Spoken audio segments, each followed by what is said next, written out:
right, welcome to day 27 of my Rock to Rock 50-50 challenge. I'm talking today about perennials and dividing them, and all the perennials I'm using today grow in the shade, and they're all pulled out from around my Norway maple.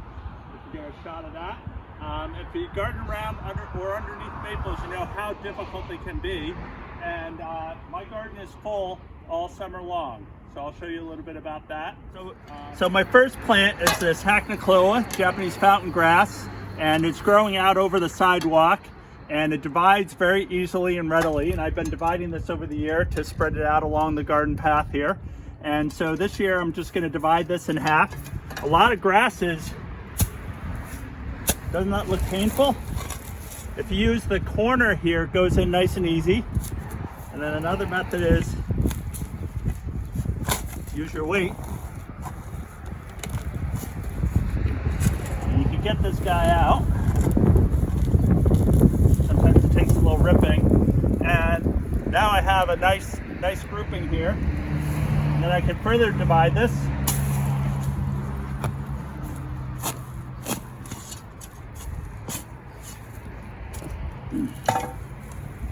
And now I have two more plants to go in my garden. And I can further divide this even more if I want to. I'm going to actually divide up the rest of these and spread them out. So this is Hacknacloa, very good in the shade. It gets a yellower color with a little bit of sun, but one of my faves. So this is the roots of the tree. This is Lily of the Valley. It's a massive, it spreads out horizontally very quickly. I have some Vinca here and some hostas. All of these are spreaders, and they all compete for space, but when underneath a maple or in a shade area, they're actually having a little bit more struggle so they don't dominate each other.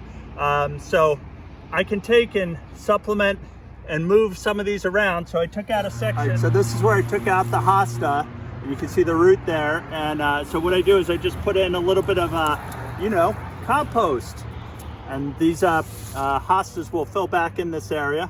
And then also take your compost for anything that is struggling in a shade area or maple area. You just spread out a little bit of compost around, and that'll help the plants on top outcompete with the roots that are coming up from down below. So here's a hosta, and you can see the new eyes of stuff coming up.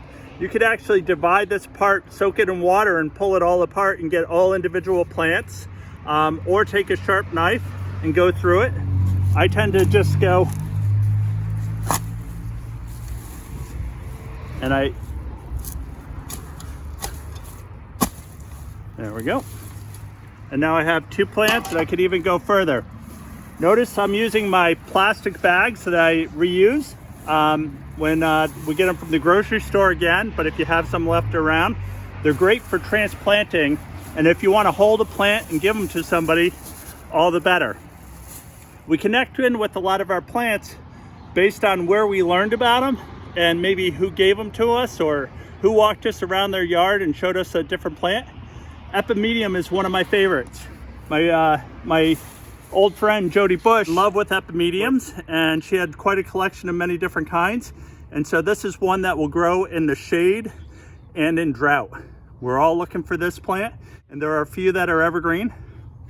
I have painted ferns here that I've dug up. I'm going to cut those in half again. One of my favorites. They're a good spreader. They create depth in the garden. All right, so how is planting perennials and dividing perennials an environmental action?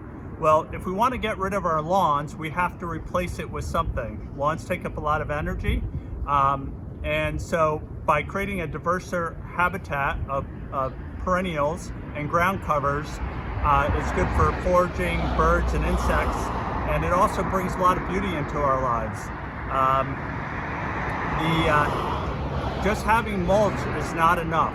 So mulch is a temporary hold until perennial takes over. I'd like to thank Matt Vines, Brian Tang, Stephen Brady, and Susan Kelly for being my first donors in Rock to Rock. I'm trying to get 50 of them for 50 Earth Day videos.